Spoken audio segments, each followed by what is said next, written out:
ಈ ಭ್ರಷ್ಟ ಅರಣ್ಯ ಇಲಾಖೆಯಿಂದ ಅರಣ್ಯ ಇಲಾಖೆಗೆ ಹಲವಾರು ವರ್ಷಗಳಿಂದ ಸಹಾಯವನ್ನು ಮಾಡ್ತಾ ಅವ್ರ ಜೊತೆ ಪ್ರಾಣಿ ಪ್ರಿಯರಾಗಿ ಶಾರ್ಪ್ ಶೂಟರ್ ಆಗಿ ಕಾಡಾನೆಗಳಿಗೆ ರೇಡಿಯೋ ಕಾಲರ್ ಹಾಕೋ ಸಂದರ್ಭ, ಅವುಗಳಿಗೆ ಚಿಕಿತ್ಸೆ ಕೊಡ್ತಕ್ಕಂಥ ಸಂದರ್ಭ, ಕಾಡಾನೆಗಳನ್ನು ಸೆರೆ ಹಿಡಿತಕ್ಕಂಥ ಸಂದರ್ಭದಲ್ಲಿ ತುಂಬ ವರ್ಷಗಳಿಂದ ಸೇವೆಯನ್ನು ಮಾಡಿದಂಥ ವೆಂಕಟೇಶ್ ಅವ್ರನ್ನ ಅದೇ ಅರಣ್ಯ ಇಲಾಖೆ ಬಲಿ ಕೊಟ್ಟಿರ್ತಕ್ಕಂಥದ್ದು ವಿಷಾದನೀಯ. ಈ ಸಾವಿಗೆ ನೇರವಾಗಿ ಹಾಸನ ಜಿಲ್ಲಾ ಮತ್ತು ಸಕಲೇಶಪುರ ಆಲೂರು ತಾಲೂಕಿನ ಅರಣ್ಯ ಇಲಾಖೆಯನ್ನು ಹೊಣೆಗಾರರನ್ನಾಗಿ ಮಾಡಬೇಕು.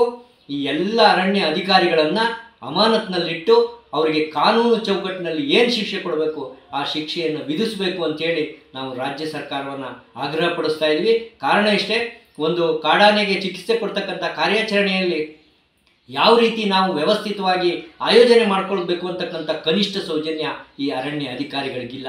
ಒಬ್ಬ ಶಾರ್ಪ್ ಶೂಟರನ್ನು ಒಂದು ಪಳಗಿನ ಆನೆ ಮೇಲೆ ಕಳಿಸಿ ಶಾರ್ಪ್ ಶೂಟ್ ಮಾಡಿಸ್ಬೇಕಾಗಿತ್ತು, ಆ ಕೆಲಸವನ್ನು ಕೂಡ ಮಾಡಿಲ್ಲ. ಬರಿಗಾಲಿನಲ್ಲೇ ಕಳಿಸಿ ಅಲ್ಲಿ ಏನು ಸರಿಯಾದ ಒಂದು ಪಡೆಯನ್ನು ನಿಯೋಜನೆ ಮಾಡದಲ್ಲೇ ಇವತ್ತು ಬಲಿವಾಗಿರ್ತಕ್ಕಂಥದ್ದು ಬಹಳ ವಿಷಾದನೀಯ.